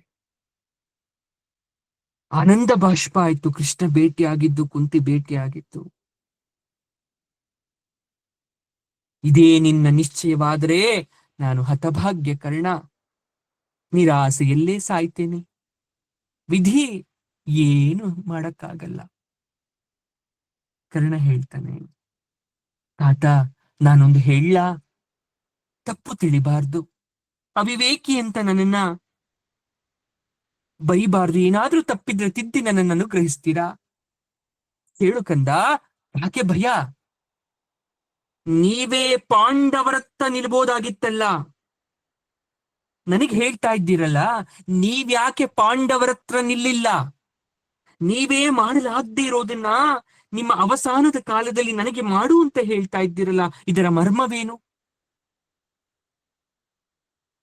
ಕರ್ಣನ ಈ ಬಿಚ್ಚು ಮಾತಿಗೆ ಬೆಚ್ಚಿ ಬಿದ್ರು ಭೀಷ್ಮರು. ಕರ್ಣನನ್ನೇ ದಿಟ್ಟಿಸಿ ನೋಡ್ತಾ ಇದ್ದಾರೆ. ಮತ್ತೆ ಕಣ್ಣನ್ನ ಮುಚ್ಚಿದ್ರು. ಉತ್ತರ ಕೊಡ್ತಾ ಇದ್ದಾರೆ, ಕರ್ಣ, ಈ ಪ್ರಶ್ನೆಯನ್ನ ನೀನು ನನಗೆ ಕೃಷ್ಣ ಕುಂತಿಯರು ನಿನ್ನನ್ನ ಭೇಟಿಯಾದ ದಿನವೇ ಕೇಳಿದ್ರೆ, ಆಹಾ, ಆ ದಿನ ಕಳೆದೇ ಹೋಗ್ತಾ ಇತ್ತಲ್ಲ. ಮತ್ತೆ ಬರ್ತಿರ್ಲಿಲ್ಲ. ತಾತ, ನೀವೇಕೆ ಪಾಂಡವರತ್ತ ನಿಲ್ಲಬಾರ್ದು ಅಂತ ಕೇಳಿದ್ರೆ, ದ್ರೋಣನನ್ನ ಕೃಪನನ್ನ ನಾನು ನಿನ್ನೆದುರೇ ಈ ಪ್ರಶ್ನೆ ಕೇಳ್ತಾ ಇದ್ದೆ. ಎಲ್ಲರೂ ಸೇರಿ ಸಭೆ ನಡೆಸ್ಬೋದಿತ್ತು, ಗಾಂಧಾರಿಯನ್ನ ಒತ್ತಾಯ ಮಾಡ್ಬೋದಿತ್ತು, ವಿದುರ ಕೂಡ ನಮ್ಮ ಪಕ್ಷದಲ್ಲೇ ಇದ್ದ, ಧೃತರಾಷ್ಟ್ರನ ಮನಸ್ಸನ್ನ ಬದಲಾವಣೆ ಮಾಡ್ಬೋದಿತ್ತು. ದುರ್ಯೋಧನ ಏನೋ ಒಂದು ಮಾಡ್ತಾ ಇದ್ದ, ಓಡ್ ಹೋಗ್ತಾ ಇದ್ದ, ಸುಮ್ನೆ ಇರ್ತಾ ಇದ್ನು, ಆತ್ಮಹತ್ಯೆ ಮಾಡ್ಕೊಂತಾ ಇದ್ನು, ಕುಲ ಕಂಟಕ ತಪ್ತಾ ಇತ್ತು. ಆದ್ರೆ ಅವತ್ತು ನಾನು ಒಂಟಿಯಾಗಿದ್ದೆ, ನನ್ನ ಮಾತಿಗೆ ಕಿವಿಗೊಡೋರು ಯಾರೂ ಇರ್ಲಿಲ್ಲ. ನಿನ್ನ ಮೇಲಿಟ್ಟಂತಹ ವಿಶ್ವಾಸವನ್ನ ನನ್ನ ಮೇಲಿಡ್ಲಿಲ್ಲ ದುರ್ಯೋಧನ. ಉಭಯ ಕುಲಕ್ಕೂ ಸಮನಾಗಿದ್ದೆ, ಹಾಗಾಗಿ ನನ್ನ ಮಾತು ಯಾರಿಗೂ ರುಚಿಸ್ಲಿಲ್ಲ. ನಿನ್ನ ಮಾತಿಗೆ ಹೆಚ್ಚು ಬೆಲೆ ಬರ್ತಾ ಇತ್ತು ಅವತ್ತೇನಾದ್ರೂ ನೀನ್ ಮಾತಾಡಿದ್ರೆ ಈ ಮಾತನ್ನ. ನನ್ನದು ಉಪ್ಪಿನ ಋಣ ಸಂಬಂಧ. ಹಾಗಾಗಿ ಯಾರು ನನಗೆ ಅನ್ನ ಹಾಕಿದ್ದಾರೋ, ಯಾರ ಋಣ ನನ್ನ ಮೇಲಿದ್ಯೋ ಅವರ ಪರವಾಗಿ ನಿಲ್ಲೋದು ಧರ್ಮ. ಹಾಗಾಗಿ ನಾನು ಕೌರವರ ಪಕ್ಷದಲ್ಲಿ ನಿಂತೆ. ಕರ್ಣ ಹೇಳ್ತಂತಾತ, ಹಾಗಾದ್ರೆ ಈ ಮಾತು ನಿಮಗಿಂತ ಹೆಚ್ಚು ನನಗನ್ವಯಿಸುತ್ತಲ್ವಾ? ದುರ್ಯೋಧನನ ಉಪ್ಪಿನಿಂದಲವೇ ನಾನು ಈ ಕರ್ಣನಾಗಿ ತಲೆ ಎತ್ತಿ ನಿಂತಿರೋದು. ಯಾರು ಹೇಳಿದ್ದು? ನಿನ್ನನ್ನ ಕರ್ಣನಾಗಿಸಿದವರು ಪರಶುರಾಮರು. ಅವರಿಲ್ಲದೆ ಈ ಅಸ್ತ್ರವೆಲ್ಲ ಹೀಗ್ ಪ್ರಾಪ್ತಿಯಾಯಿತು. ಅದನ್ನ ತಿಳಿದಲ್ವಾ ದುರ್ಯೋಧನ ನಿನ್ನ ಮೇಲೆ ಯುದ್ಧ ವಿಶ್ವಾಸ ಇಟ್ಟಿರೋದು. ನಿನ್ನ ಇಂದಿನ ದುರಂತ ಸ್ಥಿತಿಗೆ ದುರ್ಯೋಧನ ಕಾರಣ. ಕರ್ಣ ಹೇಳ್ತಾರೆ, ನಾನು, ದ್ರೋಣರು, ಕೃಪಾಚಾರ್ಯರು ನಿಮ್ಮೊಡನಿರಲಿ, ಬಿಡ್ಲಿ, ಏಕಾಂಗಿಯಾಗಿಯೇ ನೀವೇ ಏಕೆ ಆಗಿ ನಿರ್ಧಾರ ಮಾಡ್ಲಿಲ್ಲ ತಾತ? ನೀವು ಮಾಡಿಸಿದ್ದನ್ನ ನಾನು ಏಕಾಕಿಯಾಗಿ ಮಾಡಿದ್ರೆ ಲೋಕ ನನ್ನನ್ನ ಛೀಮಾರಿ ಹಾಕಲ್ವಾ? ಈವರೆಗೆ ಅನ್ನವನ್ನ ಉಂಡು ಅವನ ಭೋಗದಲ್ಲಿ ಭಾಗಿಯಾಗಿ ಸ್ನೇಹಿತನ ಕೈಯನ್ನ ಬಿಟ್ಟವನು ಅಂತ ನಿಂದಿಸಲ್ವ ಲೋಕ ನನ್ನನ್ನ? ಕೃಷ್ಣ ಹೇಗೆ ಪಾಂಡವರತ್ತ ದೃಢವ್ರತನಾಗಿ ನಿಂತಿದ್ದಾನೋ ಹಾಗೆ ಇತ್ತ ನಾನು ನಿಂತಿದ್ದೇನೆ. ಹಣ, ಭೋಗ, ಶರೀರ, ಮಕ್ಕಳು, ಮಡದಿ, ಕೀರ್ತಿ ಎಲ್ಲವನ್ನ ದುರ್ಯೋಧನನಿಗಾಗಿ ತೊರೆಯಲು ಸಿದ್ಧನಾಗಿ ನಿಂತಿದ್ದೇನೆ.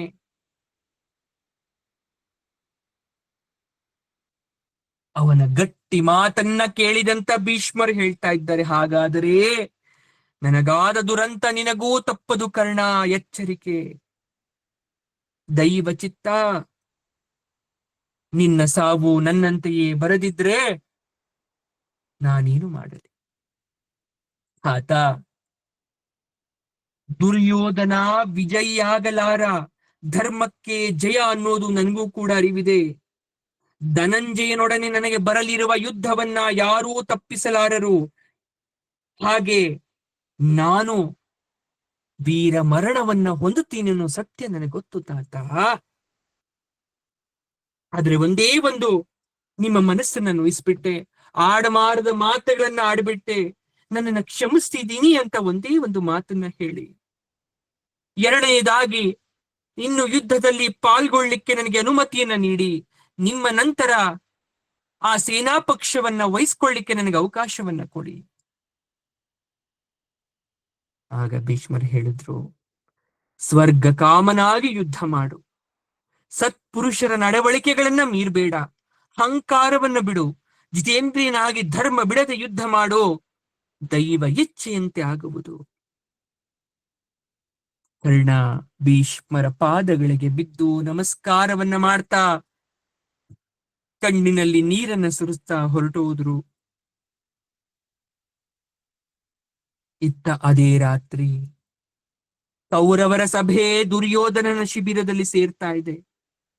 ದ್ರೋಣ ಇನ್ನೂ ಬಂದಿಲ್ಲ. ಕರ್ಣನಿಗೆ ಹೇಳಿ ಕಳಿಸಿದಾಗ ಕರ್ಣ ಶಿಬಿರದಲ್ಲಿ ಇರ್ಲಿಲ್ಲ, ಭೀಷ್ಮನ ಬಳಿಗೆ ಹೋಗಿ ಬರ್ತಾ ಇದ್ದ. ಭೀಷ್ಮನಿಲ್ಲದ ಸಭೆ ನಕ್ಷತ್ರಗಳಿಲ್ಲದ ರಾತ್ರಿಯಂತೆ, ಸೂರ್ಯನಿಲ್ಲದ ಹಗಲಿನಂತಾಗ್ತಾ ಇದೆ.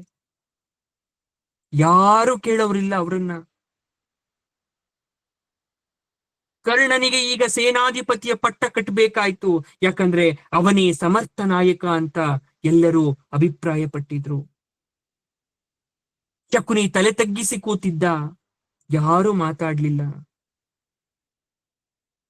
ಆಗ ಯಾರೋ ಒಬ್ರು ಹೇಳ್ತಾ ಇದ್ದಾರೆ, ಭೀಷ್ಮ ಸತ್ರೆ ಇಡೀ ಸೈನ್ಯವೇ ಸೋತಂತ, ಕರ್ಣ ಇದ್ದಾನಲ್ಲ ಅವನ್ ನಮ್ಗೆ ಜಯ ತಂದು ಕೊಡ್ತಾನೆ ಅಂತ.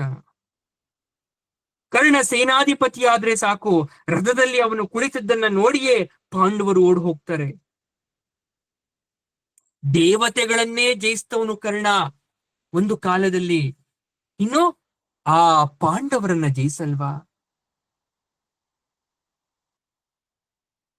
ಮತ್ತೊಬ್ಬ ಹೇಳ್ತಾನೆ, ಭೀಷ್ಮ ಕೂಡ ದೇವತೆಗಳನ್ನ ಜಯಿಸ್ತವನೇ, ಆದ್ರೆ ಪಾಂಡವರನ್ನ ರಕ್ಷಿಸುವ ಸಲುವಾಗಿ ತಾನೇ ಅಸ್ತ್ರವನ್ನ ಕೆಳಗಿಟ್ಟು ಬಿದ್ದು ನಮ್ಮನ್ನ ಕೈ ಬಿಟ್ಬಿಟ್ರಲ್ಲ.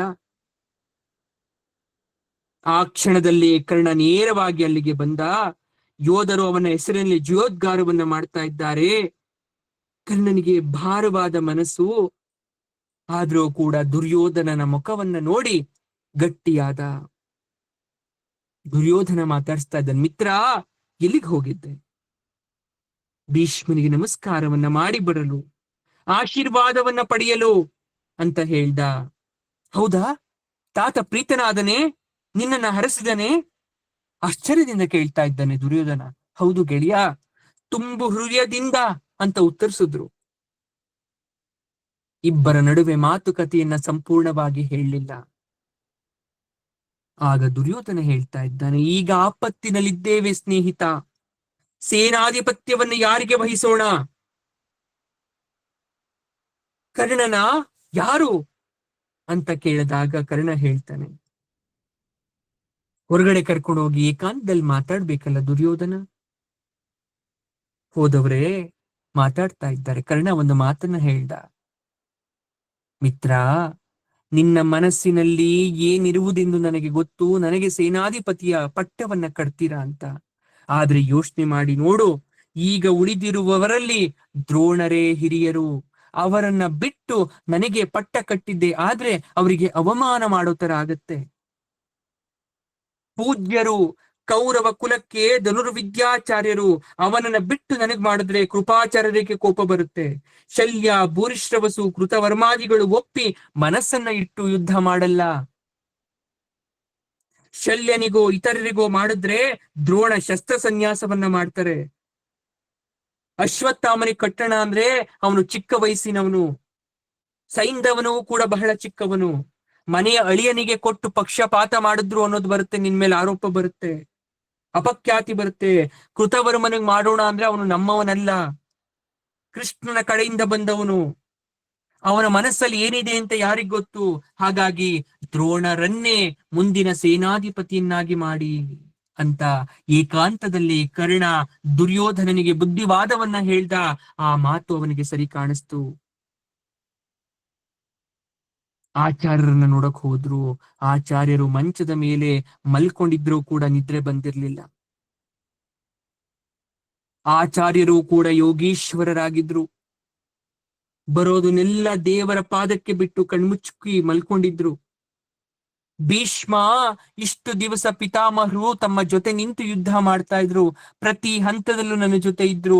ನಾಳೆಯಿಂದ ಅವರು ನನ್ನ ಪಕ್ಕದಲ್ಲಿ ಇರಲ್ವಲ್ಲ ಅನ್ನೋ ಚಿಂತೆ ಅವರನ್ನ ಕಾಡ್ತಾ ಇತ್ತು, ದುಃಖ ಕಾಡ್ತಾ ಇತ್ತು. ಅಶ್ವತ್ಥಾಮ ಸ್ವಯಂ ತಂದೆಯ ಪಾದಗಳನ್ನ ಒತ್ತುತ್ತಾ ಶಸ್ತ್ರ ಪೀಡಿತವಾದ ಶರೀರ ಭಾಗಗಳಿಗೆಲ್ಲ ಔಷಧಿಯನ್ನು ಹಚ್ತಾ ಇದ್ದಾನೆ. ಮೂಲೆ ಮೂಲೆಯಲ್ಲಿ ಸೈನಿಕರು ನಿಂತಿದ್ದಾರೆ, ಪಂಜಿನವರು ನಿಂತಿದ್ದಾರೆ.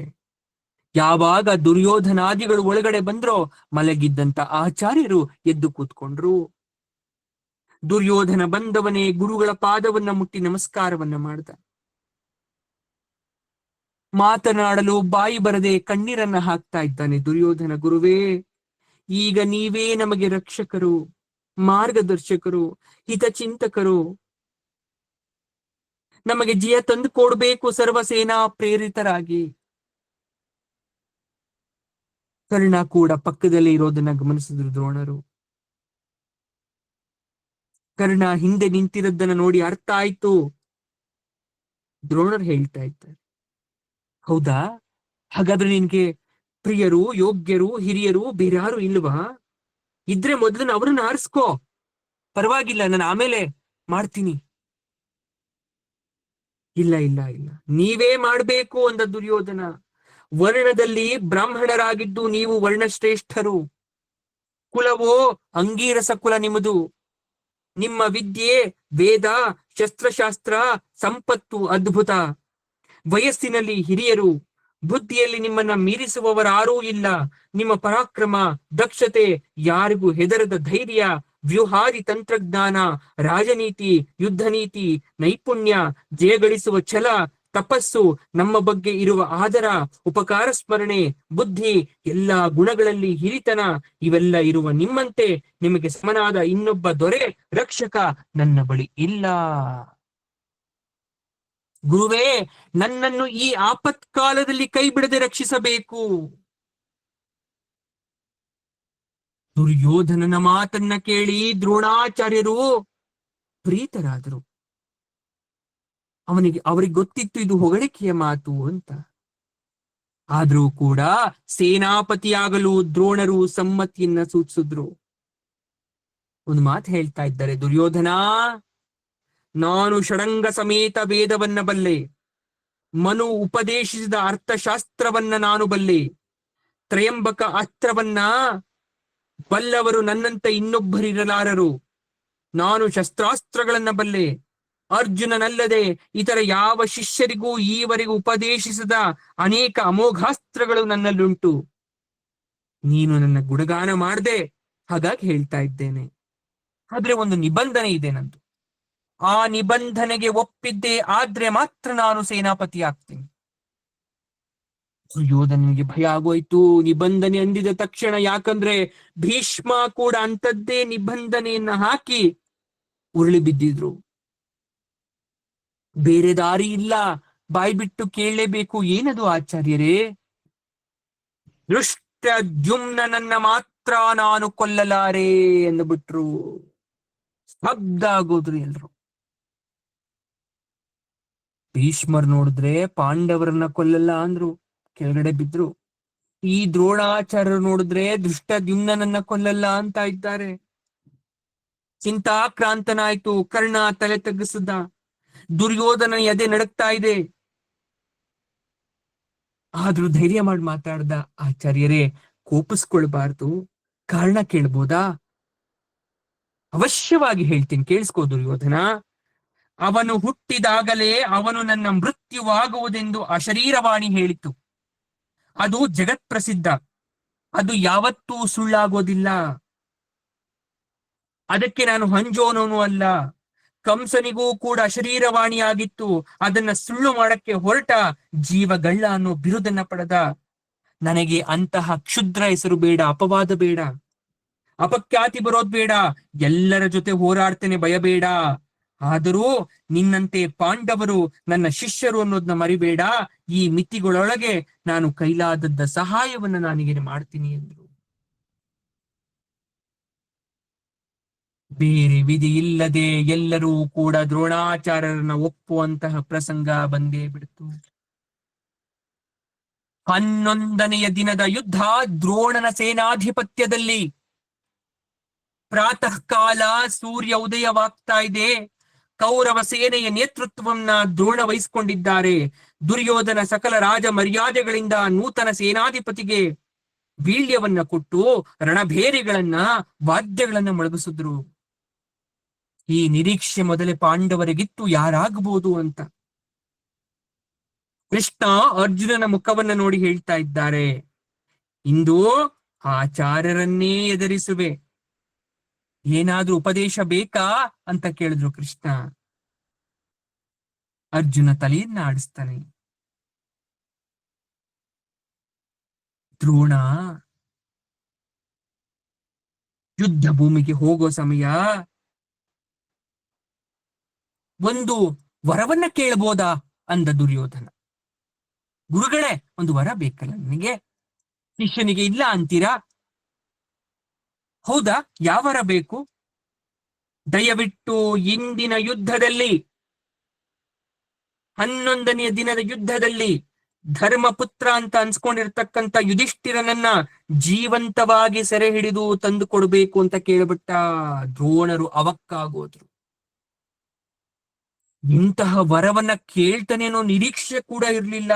ಆದ್ರೆ ಮನಸ್ಸಿನಲ್ಲಾದಂತ ಸಂಕಟವನ್ನ ತೋರ್ಸ್ಕೊಳಕ್ಕಾಗದೆ ಒಂದು ಉಪಾಯ ಮಾಡಿ ಹೇಳಿದ್ರು. ಯಾಕಂದ್ರೆ ಶಿಷ್ಯರನ್ನ ಮೀರಿಸಿದವರು ಗುರುಗಳು. ಆಹಾ, ಎಂತ ವರವನ್ನ ಕೇಳ್ದೆ ದುರ್ಯೋಧನ. ಈಗ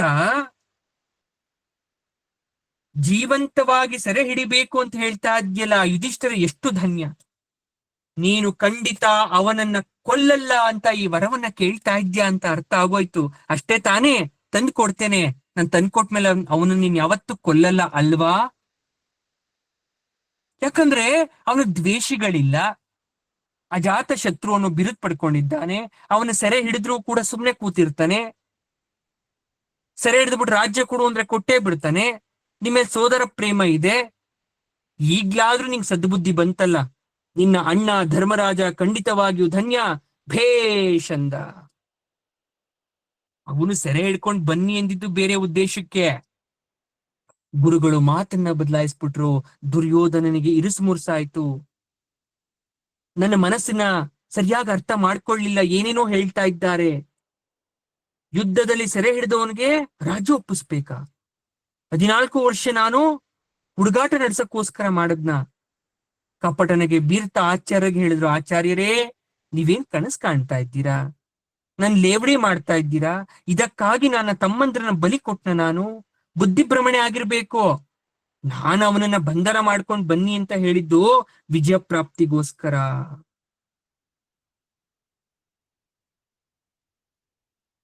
ಈಗಿನ ಪ್ರಸಂಗಕ್ಕೂ ನೀನ್ ಆಡ್ತಾ ಇರೋ ಮಾತಕ್ಕೂ ಸಂಬಂಧ ಇಲ್ಲ. ನಾನು ನೀನ್ ಹೇಳಿದ್ದೆಲ್ಲ ಮಾಡಕ್ಕಾಗಲ್ಲ ಅಂದ್ರು. ಇನ್ನು ಬಹಳಷ್ಟು ಮಾತುಕತೆ ನಡೀತಾ ಇದೆ ಇಬ್ಬರ ಮಧ್ಯೆ. ಸಿಟ್ಟು ಬಂತು ದ್ರೋಣರಿಗೆ. ಯುಧಿಷ್ಠಿರನ್ನ ಹಿಡಿಯೋದು ತೀರಾ ಸಣ್ಣ ವಿಷಯ ಅಂತ ಅನ್ಕೊಂಡಿದ್ಯಾ ಶತಮೂರ್ಖ? ನಾನೇನು ಪರಮಾತ್ಮನಲ್ಲ. ಪರಮಾತ್ಮನಾದ್ರೂ ಕೂಡ ಎಲ್ಲ ತನ್ನ ಮನಸ್ಸಿಗೆ ಬಂದಂತೆ ಮಾಡಕ್ಕಾಗಲ್ಲ. ಅವರಿಗೆ ಅವರದೇ ಆದಂತ ನಿಬಂಧನೆ ಇರುತ್ತೆ. ನನ್ನನ್ನ ಸುಮ್ನೆ ನೋಡ್ತಾ ಇರೋ, ನಾನೇನ್ ಮಾಡ್ತೀನಿ ಅಂತ. ದುರ್ಯೋಧನ ಮತ್ತೆ ಅವರ ಮನಸ್ಸನ್ನ ನೋವು ಮಾಡ್ತಕ್ಕಂಥ ಮಾತುಗಳನ್ನ ಹಾಡಿದ್ರು. ಕಡೆಗೆ ವಿಧಿ ಇಲ್ಲದೆ ಅಡ್ಡ ಗೋಡೆಯ ಮೇಲೆ ದೀಪವಿಟ್ಟವಂತೆ ಏನೋ ಒಂದು ಉತ್ತರವನ್ನ ಹೇಳಿ ಹೊರಟೋದ್ರು. ಈ ವಿಚಾರವನ್ನ ಪಾಂಡವರ ಕಿವಿಗೆ ಗೂಢಾಚಾರ ಬಂದು ಮುಟ್ಟಿಸ್ತಾ. ಆದ್ರೆ ಧರ್ಮಜ ಭಯ ಪಡ್ಲಿಲ್ಲ. ಯಾಕಂದ್ರೆ ಆ ಆಚಾರ್ಯರ ಬಗ್ಗೆ ಅವರಿಗೆ ಅರಿವಿತ್ತು. ಪಾಂಡವ ಸೈನ್ಯ ಕೌರವ ಸೈನ್ಯ ವ್ಯೂಹ ಕಟ್ಟಿಕೊಂಡು ಯುದ್ಧಕ್ಕೆ ಸಿದ್ಧವಾದ್ವು. ಮೊದಲ ದಿನದ ಭೀಷ್ಮ ಪತನದಿಂದ ಉತ್ಸಾಹಗೊಂಡಿದ್ದ ಪಾಂಡವ ಸೇನೆಯ ವೀರಾವೇಶದಿಂದ ಹೋರಾಡ್ತಾ ಇದೆ. ಇದನ್ನ ನೋಡಿದಂತಹ ದ್ರೋಣ ಸರ್ವ ಯತ್ನವನ್ನ ಮಾಡ್ತಾ ಇದ್ದಾನೆ. ಎರಡೂ ಸೈನ್ಯಗಳು ಒಂದಕ್ಕೊಂದು ತಾಗಿದ್ರೂ ಕೂಡ ಯಾವುದೂ ಕೊಂಚವೂ ಬಿರಿತಾ ಇಲ್ಲ. ಬಂಗಾರದ ರಥದಲ್ಲಿ ಏರಿ ಬಂದ ದ್ರೋಣ ಒಂದು ಬಾಣವನ್ನ ಬಿಟ್ಟ. ಇಡೀ ಪಾಂಡವ ಸೇನೆ ಭ್ರಮೆಗೊಳಗಾಗೋಯ್ತು. ವ್ಯೂಹವನ್ನ ಭೇದಿಸಿ ಒಳಗಡೆ ನುಗ್ಗುಬಿಟ್ರು. ಅವನ ಸೇನೆಯನ್ನ ಪಾಂಡವ ಸೇನೆ ಕೊಸ್ಲಿಕ್ಕೆ ಆರಂಭಿಸ್ತು. ಸ್ವಲ್ಪ ಹೊತ್ತಿನಲ್ಲೇ ರಕ್ತ ಪ್ರವಾಹ ಯುದ್ಧ ಭೂಮಿಯಲ್ಲಿ ಹರಿತಾ ಇದೆ. ಪ್ರಳಯ ಕಾಲದ ಜಲಪ್ರವಾಹದಲ್ಲಿ ಜೀವ ಜಡವಸ್ತುಗಳೆಲ್ಲ ಕೊಚ್ಚಿ ಹೋಗೋ ತರ ರಕ್ತ ಹರಿತಾ ಇದೆ. ಗದೆ ಮೊಸಳೆಗಳಂತೂ ಭಕ ಗೃದ ಕಂಪ ಪಕ್ಷಿಗಳು ಹೆಣಗಳು ಎಲ್ಲ ಬಂದು ಹೆಣವನ್ನ ತಿಂತಾ ಇದ್ದಾವೆ. ದ್ರೋಣನನ್ನ ನೋಡಿದ ಪಾಂಡವ ಸೇನೆಯ ಭಯಭ್ರಾಂತಿಯಿಂದ ಚೆದರ್ತಾ ಇದೆ. ಶಕುನಿ ನಾನಾ ಮಾಯಾ ಪ್ರಯೋಗಗಳನ್ನ ಮಾಡ್ತಾ ಇದ್ದಾನೆ. ಕುಟಿಲ ವಿದ್ಯೆಗಳನ್ನ ಪ್ರಯೋಗಿಸ್ತಾ ಸಹದೇವನಿಗೆ ಎದುರಾದ್ರೆ ಅವನ ಧ್ವಜವನ್ನ ಸಹದೇವ ಕತ್ತರಿಸಾಕ್ತಾ ಸಾರಥಿ ಕುದುರೆಗಳನ್ನ ಕೊಂದ. 60 ಬಾಣ ಪ್ರಯೋಗದಲ್ಲಿ ಶಕುನಿ ನಿರಾಯುಧನಾಗಿ ಕೆಳಗೆ ನಿಲ್ಲುವಂತೆ ಮಾಡಿಬಿಟ್ಟ. ಆಗ ಗದೆಯನ್ನ ಎತ್ತಿದ ಶಕುನಿ ಸಹದೇವನ ರಥಕ್ಕೆ ಅಪ್ಪಳಿಸಿ ಅವನ ಸಾರಥಿ ಕುದುರೆಗಳನ್ನ ಕೊಂದು ವಿರತನನ್ನಾಗಿ ಮಾಡ್ದ. ಆಮೇಲೆ ಇಬ್ಬರು ಗದಾಹಸ್ತವನ್ನ ಮಾಡ್ತಾ ಇದ್ದಾರೆ. ದ್ರೋಣನ ಮೇಲೆ ದೃಪದ ಬರ್ತಾ ಇದ್ದಾನೆ ಯುದ್ಧಕ್ಕೆ. ಭೀಮಸೇನನ ಮೇಲೆ ವಿಂಶಂತಿ ಯುದ್ಧ ಮಾಡ್ತಾ ಇದ್ದಾನೆ. ವಿಂಶತಿ ಭೀಮನ ರಥವನ್ನ ಪುಡಿ ಪುಡಿ ಮಾಡಿ ಸಾರಥಿ ಕುದುರೆಗಳನ್ನ ಕೊಂದು ವಿಜೃಂಭಿಸ್ತಾ ಇದ್ದಾನೆ. ಇದನ್ನ ಸಹಿಸದ ಭೀಮ ಗದೆಯನ್ನ ಹಿಡಿದು ವಿಂಶಂತಿಯ ಬೆನ್ನೆಟ್ಟಿ ಹಿಮ್ಮೆಟ್ಟಿಸದ. ಶಲ್ಯನಿಗೂ ನಕುಲನಿಗೂ ಭಯಂಕರವಾದ ಯುದ್ಧ ಆಗ್ತಾ ಇದೆ. ಶಲ್ಯನನ್ನ ನೆಲಕ್ಕೆ ಉರುಳಿಸಿ ನಕುಲ ವೀರಾವೇಶದಿಂದ ಹೋರಾಡ್ತಾ ಇದ್ದಾನೆ. ದೃಷ್ಟಕೇತು ಕೃಪಾಚಾರ್ಯರನ್ನ ಎದುರಿಸ್ತಾ ಇದ್ದಾನೆ. ಸಾತ್ಯಕಿ ಕೃತವರ್ಮರನ್ನ ಹೋರಾಡ್ತಾ ಇದ್ದಾರೆ. ದುಷ್ಟದುಮ್ನ ತಿಗರ್ತನ ಸುಶರ್ಮರ ಜೊತೆ ಹೋರಾಡ್ತಾ ಇದ್ದಾನೆ. ಕರ್ಣನು ವಿರಾಟ ರಾಜನ ಜೊತೆ ಹೋರಾಡ್ತಾ ಇದ್ದಾನೆ. ದೃಪದ ಮಹಾರಾಜ ಭಗದತ್ತನ ಮೇಲೆ ಯುದ್ಧ ಮಾಡ್ತಾ ಇದ್ದಾನೆ. ಭೂರಿಶ್ರವಸು ಕೂಡ ಅವನ ಸಹಾಯಕ್ಕೆ ಬಂದ. ಚೇಕಿತಾನ ಅನುವಿಂದನಿಗೂ, ಲಕ್ಷ್ಮಣ ಕ್ಷತ್ರದೇವರಿಗೂ, ಅಭಿಮನ್ಯು ಪೌರರಿಗೂ ಭಯವಾದ ಯುದ್ಧ ನಡೀತಾ ಇದೆ. ಅಭಿಮನ್ಯು ಹಾರ್ದಿಕ್ಯನನ್ನ ಸೋಲಿಸ್ತಾ ಇದ್ದಾನೆ. ಹೀಗೆ ಯುದ್ಧ ಆಗ್ತಾ ಆಗ್ತಾ ಆಗ್ತಾ ಮಧ್ಯಾಹ್ನ ಆಗೋಯ್ತು. ಎರಡೂ ಸೈನ್ಯಗಳಲ್ಲಿ ಬಹಳ ಸಾವು ನೋವು. ಯಾರು ಸೋತಿರ್ಲಿಲ್ಲ, ಯಾರು ಗೆದ್ದಿರ್ಲಿಲ್ಲ. ದ್ರೋಣನಂತೂ ಧರ್ಮರಾಜನ ಬಳಿಗೆ ಸುಳಿಲೇ ಇಲ್ಲ. ಎಡಹಗಲಲ್ಲಿ ಭೀಮನಿಗೂ ಶಲ್ಯನಿಗೂ ಭಯಂಕರವಾದ ಯುದ್ಧ. ಶಲ್ಯನಿಗೆ ಬಹಳ ಕೋಪ ಬಂತು. ಗದಾ ಯುದ್ಧವನ್ನ ಮಾಡ್ತಾ ಇದ್ದಾರೆ. ಅವರು ಯುದ್ಧ ಮಾಡ್ತಾ ಇದ್ರೆ ವಿದ್ಯುತ್ ಶಕ್ತಿ ಹರಿತಾ ಇದೆ ಗದೆಯಿಂದ. ಆನೆ ಕುದುರೆಗಳು ಅದರ ಶಬ್ದಕ್ಕೆ ಮಲಮೂತ್ರವನ್ನು ವಿಚರಿಸ್ತಾ ಇದ್ದಾವೆ. ಆದ್ರೆ ಇಬ್ರು ಕೂಡ ಸೋಲನ್ನು ಒಪ್ಕೊಳ್ತಾ ಇಲ್ಲ. ಇದನ್ನೆಲ್ಲ ನೋಡಿದಂತ ದುರ್ಯೋಧನ ಚಿಂತಾಕ್ರಾಂತನಾದ. ಭೀಮನನ್ನ ಎದುರಿಸ್ಲಿಕ್ಕೆ ಕೌರವ ಸೈನ್ಯದಲ್ಲಿ ಯಾರು ಮುಂದಾಳಾಗ್ಲಿ ಬರ್ಲೇ ಇಲ್ಲ. ಸಾಯಂಕಾಲ ಆಗ್ತಾ ಇದೆ. ದ್ರೋಣ ವಿಫಲನಾಗಿದ್ದ. ಸಾರಥಿ, ಅಗೋ ಅಲ್ಲಿ ಬಿಳಿ ಛತ್ರಿ ಕಾಣಿಸ್ತಾ ಇದೆಯಲ್ಲ, ಅದೇ ಯುಧಿಷ್ಠಿರ ರಥ. ಅಲ್ಲಿಗೆ ಹೋಗಿ ನನ್ನ ರಥವನ್ನ ನಿಲ್ಲಿಸು ಅಂತ ಹೇಳಿದ್ರು ಕೊನೆಯದಾಗಿ ದ್ರೋಣಾಚಾರ್ಯರು. ದ್ರೋಣ ರಥ ಸುಲಭವಾಗಿ ಆ ಕಡೆ ಹೋಗೋ ರೀತಿ ಇರ್ಲಿಲ್ಲ. ಯಾಕೆ? ಬೆಳಗಿನಿಂದ ದ್ರೋಣ ಹಾಗೆ ಸಾರಥಿಗೆ ಹೇಳ್ತಾ ಇದ್ದ. ಸಾರಥಿ ಯತ್ನಿಸ್ತಾ ಇದ್ದ. ಒಂದೆರಡು ಹೆಜ್ಜೆ ಮುಂದೆ ಇಡೋಷ್ಟರಲ್ಲಿ ಅರ್ಜುನನ ಬಾಣಗಳು ಎಲ್ಲಿಂದಲೋ ಬರ್ತಾ ಇತ್ತು. ಅರ್ಜುನನ ಈ ಪರಾಕ್ರಮ ನೋಡಿ ದ್ರೋಣನಿಗೆ ಒಂದು ಕಡೆ ಸಂತೋಷ. ಆದ್ರೆ ದುರ್ಯೋಧನನಿಗೆ ಕೊಟ್ಟಂತಹ ಮಾತು, ಹೆದರಬೇಡ, ಅರ್ಜುನ ನನ್ನ ಪ್ರಿಯ ಶಿಷ್ಯ, ನನ್ನ ಪ್ರಸಾದದಿಂದಲೇ ಮಹಾಸ್ತ್ರವನ್ನ ಪಡೆದು ಪರಾಕ್ರಮಿಯಾಗಿದ್ದಾನೆ. ಭೀಮಾದಿಗಳು ನನ್ನ ಬಳಿ ಸುಳಿಯಲು ಹೆದರುವಾಗ ಅರ್ಜುನನೊಬ್ಬನೇ ನನ್ನ ಹೆದರಿಸ್ತಾ ಇದ್ದಾನೆ. ಇದು ವಿಚಿತ್ರ. ಮುಂದೆ ನಡಿ ಅಂತ ಹೇಳಿದ್ರು. ದ್ರೋಣ ಸಾರಥಿ ಮತ್ತೆ ಯತ್ನಿಸ್ತು ರಥವನ್ನ ಮುಂದೆ ಹೋಗ್ಲಿಕ್ಕೆ. ಆಗ ಕರುಷ, ಮತ್ಸ್ಯ, ಛೇದಿ, ಸಾತ್ವತ, ಪಾಂಚಾಲ ಸೈನ್ಯಗಳ ಅನಿರೀಕ್ಷಿತ ಭಾಗ ದ್ರೋಣರ ರಥದ ಬಳಿ ಬರ್ತಾ ಇದೆ. ಹಿಮ್ಮೆಟ್ಟೋ ತರ ಆಗ್ತಾ ಇದೆ. ಈ ಅಲೆಗಳ ಸಂಧಿಯಲ್ಲಿ ಹೇಗೋ ದ್ರೋಣನ ಸಾರಥಿ ನುಸುಳಿ ದ್ರೋಣ ರಥವನ್ನ ಮುಂದುವರಿಸಿ ನೇರವಾಗಿ ಹೋಗಿ ಯುಧಿಷ್ಠಿರನ ಮುಂದೆ ನಿಲ್ಲಿಸ್ಬಿಟ್ಟ. ಭೇಷ್ ಅಂದ್ರು ದ್ರೋಣಾಚಾರ್ಯರು. ಅಷ್ಟರಲ್ಲಿ ಅಯ್ಯೋ ಕೆಲಸ ಕಟ್ಟಿತು, ಯುಧಿಷ್ಠಿರ ಸೆರೆ ಸಿಕ್ಕ, ದ್ರೋಣನ ಇಷ್ಟಾರ್ಥ ಕೈಗೂಡಿತು ಅಂತ ಪಾಂಡವ ವೀರರು ಕೂಗ್ತಾ ಇದ್ದಾರೆ. ಕೊಂಚ ದೂರಕ್ಕೆ ಒಯ್ಯಲ್ಪಟ್ಟಿದ್ದ ಅರ್ಜುನ ತಟ್ಟನೆ ವೇಗವಾಗಿ ಬಂದು ಅವರ ಮುಂದೆ ನಿಂತ್ಕೊಂಡಿದ್ದಾರೆ. ಶ್ರೀಕೃಷ್ಣ ಭಯಂಕರ ವೃದ್ಧ ಕೋಪನಾಗಿ ದ್ರೋಣ ರಥದತ್ತ ಕೈ ತೋರ್ತಾ ಅರ್ಜುನಿಗೆ ಹೇಳ್ತಾ ಇದ್ದಾನೆ, ಆಚಾರ್ಯರು ಗುರುಗಳು ಅಂತ ನೋಡ್ಬೇಡ ಹಿಂದೆ ಮುಂದೆ, ಇಲ್ಲವಾದರೆ ಯುಧಿಷ್ಠಿರನಿಗೆ ಆಪತ್ತು, ಅವರ ಮೇಲೆ ಬಾಣವನ್ನ ಬಿಡು ಅಂತ ಹೇಳಿದ ಕೃಷ್ಣ.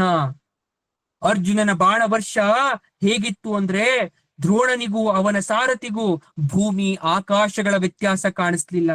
ಆ ರೀತಿಯಾಗಿ ಬಾಣಗಳು ಬಂದವು. ಬಾಣಾಂಧಕಾರದಲ್ಲಿ ಸೂರ್ಯನ ಅಸ್ತ ಆಗಿದ್ದು ದ್ರೋಣನ ಕಣ್ಣಿಗೆ ಬಿದ್ದೇ ಇರಲಿಲ್ಲ. ಆದ್ರೂ ದ್ರೋಣ ಯುದ್ಧವನ್ನ ನಡೆಸಿದ್ದ.